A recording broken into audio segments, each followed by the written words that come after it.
What's up, guys? Just chilling here, driving home from pickleball with Deito. But hey, I just wanted to shoot this video real quick. Just share something I learned in my personal study today. So, actually, amazing study today. Wow, it blew my mind away. I was studying in 1 Nephi 8 when Lehi comes under the tree. Now, the one thing that I want to share that I really wanted to teach, because when you teach, you learn something better, right? And so what I wanted to learn by teaching is this amazing concept of the fact of principles, but in relation to Lehi's dream. So Lehi, he's in a dark and dreary wilderness, and he says, I beheld myself.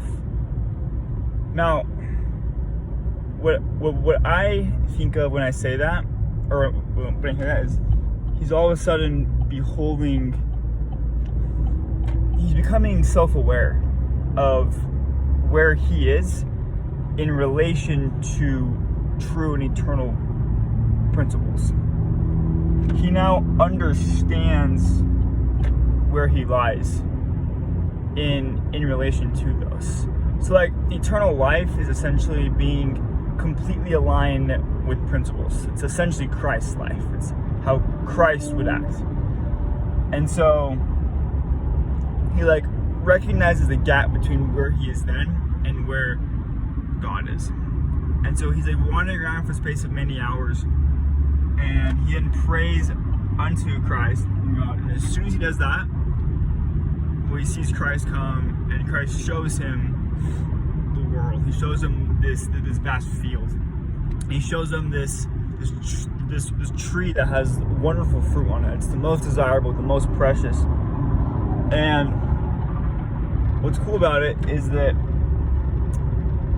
Lehi partakes of the fruit. He aligns himself with principles. He now feels what it's like to almost live like Christ. And he feels that charity and the love of God and what's most desirable above all other fruits. And so that was super cool to see that.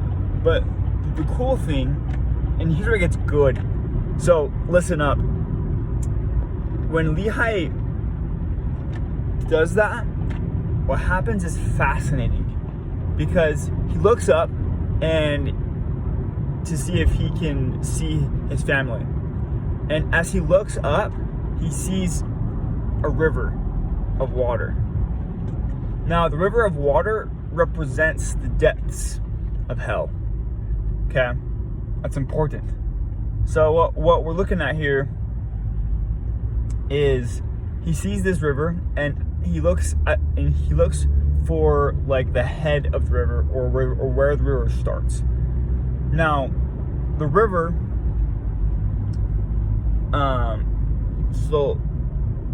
so it's where the river starts, and at the head of the river, he sees three people: Sariah, his wife, Nephi, and Sam, his two sons. Now, he wants them to partake of this fruit that he has partaken of.